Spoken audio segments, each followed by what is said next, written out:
సింగూరు నుండి ఘనపూర్ ఆనకట్టకు నీటిని వెంటనే విడుదల చేయాలని రైతులు గోడును అర్థం చేసుకోవాలని నర్సాపూర్ ఎమ్మెల్యే వాకిటి సునీత లక్ష్మణ డిమాండ్ చేశారు. మెదక్ జిల్లా కొల్చార మండలం తుక్కాపూర్ మంజీరా పరివాహ ప్రాంతంలో పంట పొలాలను అలాగే మంజీరా ఎండిపోయిన దృశ్యాలను చేసి చలించిపోయారు. అనంతరం సునీత లక్ష్మణ మాట్లాడుతూ ఈ ప్రభుత్వం రైతులకు రైతు బంధు పెట్టుబడి సాయం ఇవ్వకపోయినా కనీసం రైతులకు నీటిని విడుదల చేసి రైతు పక్షాన్ని నిలబడాలని అన్నారు.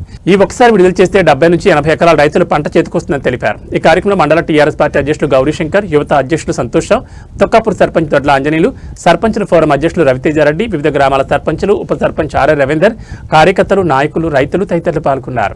మళ్ళీ డిమాండ్ చేస్తాం రైతుల పక్షాన మరి ఖచ్చితంగా నీళ్ళు ఇవ్వాల్సిందే. ఎందుకంటే మనం చూసుకున్నట్టయితే సింగూరు నుంచి మనం ఇక్కడ దాకా చూసుకుంటే సింగూరు నుంచి మంజీరా దాకా నీళ్ళు వదిలేసింది. కాబట్టి అక్కడికి వెళ్ళి మంజీరా కింద ఎందుకు వదిలిండ్రు అంటే తాగడానికి సంబంధించి HMWSL 0.2 TMCF నీళ్ళు కావాలంటే వాళ్ళకి వదిలిండ్రు.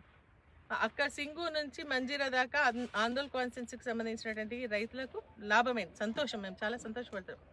అక్కడ నుంచి వదిలితే ఇప్పుడు మనకు గన్పూర్ దాకా నీళ్ళు రావాలి, ఆ నీళ్ళు మాత్రం వదులుతలేదు. ఎన్నిసార్లు అడిగినా ఇక చేస్తున్నాం, అగ మాట్లాడుతున్నాం, ఇక మీటింగ్ పెడుతున్నాం అంటున్నారే తప్ప నీళ్లు మాత్రం వదిలేటువంటి పరిస్థితి కనిపిస్తలేదు. కానీ రైతులు మాత్రం చాలా చాలా ఆవేదనతో ఉన్నారు, బాధపడుతూ ఉన్నారు.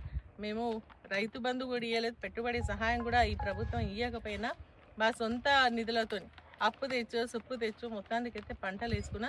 ఈ పంట చేతికి వస్తే మనకు ఆర్థికంగా లాభం అయితే మా కుటుంబాలకు జీవనాధారం అవుతుందని చెప్పేసి ఆలోచన చేసి పంటలు వేసుకుంటే ఈరోజు ఆ పంటలు కూడా రాకుండా చేసేటువంటి కుట్ర వనుతుంది. మరి ఇక్కడ ఉన్నటువంటి కాంగ్రెస్ నాయకులను స్పష్టంగా అర్థమవుతారు.